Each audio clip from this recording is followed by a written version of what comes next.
MS வேர்ட்ல ஒரு டாக்குமெண்ட்லாம் நான் build பண்ணிட்டேன் ப்ரோ. இப்ப எனக்கு பார்த்தீங்கன்னா, ஒரு சில கரெக்ஷன்ஸ் தேவைப்படுது.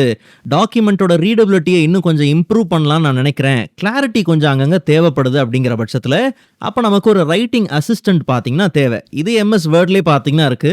ஹோம் டேப்லயே பார்த்தோம்னா, எடிட்டர் அப்படிங்கிற ஆப்ஷன் இருக்கு. இல்ல இங்க இல்லன்னா, ரொம்ப சிம்பிள் ரிவ்யூ டேப்க்குள்ள போங்க. அங்க பார்த்தீங்கன்னா எடிட்டர்ன்னு இருக்கும்.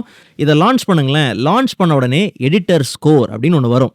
இந்த எடிட்டர் ஸ்கோர் வந்து 100% வராததுக்கான ரீசன் என்னன்னா, கீழ வந்து இந்த டாக்குமெண்ட்ல எங்கெல்லாம் கரெக்ஷன்ஸ் தேவைப்படுது, ஸ்பெல்லிங் கரெக்ஷன்ஸ் தேவைப்படுது, கிராமர்ல கரெக்ஷன்ஸ் வேணும்.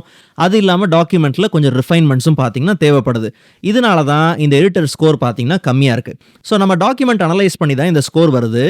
இந்த டாக்குமெண்ட்டோட ரைட்டிங் லெவல், அந்த ஃபார்மாலிட்டி லெவல எந்த அளவுக்கு வேணும் அப்படிங்கிறத நீங்க இங்க செட் பண்ணிக்கலாம். ஃபார் எக்ஸாம்பிள், எனக்கு நல்ல கிராமட்டிக்கல் ரூல்லாம் பக்காவா அப்ளை ஆயிருக்கணும், ஃபுல் செட்டா எனக்கு வேணுங்கிற பட்சத்தில ஃபார்மல் ரைட்டிங். இல்ல எனக்கு ஓரளவுக்கு வேணும்னா ப்ரொஃபஷனல். இல்ல கேஷுவலா என் டாக்குமெண்ட் ரைட்டிங் லெவல் இருந்தா ஓகேன்னா, நீங்க அந்த ரைட்டிங் லெவல இங்க மெயின்டெயின் பண்ணிக்கலாம். சரி, நான் கேஷுவலுக்கு என்ன பண்றேன், மெயின்டெயின் பண்றேன். இப்போ எடிட்டரோட ஸ்கோர் பார்த்தீங்கன்னா லைட்டா சேஞ்ச் ஆயிருக்கும். பட் இது இன்னுமே 100% வராதுக்கான காரணம், நமக்கு கீழ இருக்கக்கூடிய கரெக்ஷன்ஸ், இந்த ரிஃபைன்மெண்ட்ஸ்லாம். ஒன்ஸ் இந்த ரிஃபைன்மெண்ட்ஸ், இந்த கரெக்ஷன்ஸ்லாம் நம்ம முடிக்கிறோம்னு வச்சுக்கங்களேன். ஃபார் எக்ஸாம்பிள், இப்ப கிராமர் செக் பண்றோம். ஸோ எரர் எந்த இடத்துல இருக்கு அப்படிங்கிறது டாக்குமெண்ட்ல ஹைலைட் ஆயிருக்கு. அண்ட் என்ன சஜஷன் அப்படிங்கிறதும் பார்த்தீங்கன்னா கீழ வந்தாச்சு. ஒன்ஸ் அது நமக்கு ஓகேனா கிளிக் பண்ணி அப்ளை பண்ணிக்கலாம். இல்ல எனக்கு வேண்டானா இக்னோர் ஒன்ஸ் அப்படின்னு இருக்கு. ஸோ தேவைன்னா நம்ம என்ன பண்ணலாம், அப்ளை பண்ணிக்கலாம். வேண்டானா இக்னோர் பண்றதுக்கான ஆப்ஷன் இருக்கு. அது இல்லாம எக்ஸ்ட்ரா ஆப்ஷன்ஸ் இருக்கு.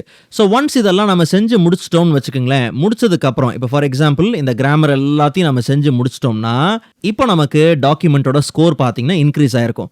இப்படி நமக்கு இங்க தேவையான சஜஷன்ஸ் எல்லாமே நம்ம அப்ளை பண்ணணும்னு இல்ல. பட் நம்ம டாக்குமெண்ட்டோட அந்த ரீடபிலிட்டியை இம்ப்ரூவ் பண்றதுக்கு இந்த எடிட்டர் ரொம்பவே பார்த்தீங்கன்னா யூஸ்ஃபுல்லா இருக்கும். இத குறிச்சு ஒரு டீடைல்டு வீடியோ இருக்கு. அந்த வீடியோக்கான லிங்க்க நான் கீழ குடுக்குறேன். இல்ல சிமிலர் வீடியோஸ்ல பின் பண்றேன். ஜஸ்ட் நீங்க செக் பண்ணி பாருங்க. யூஸ்ஃபுல்லா இருக்கும்.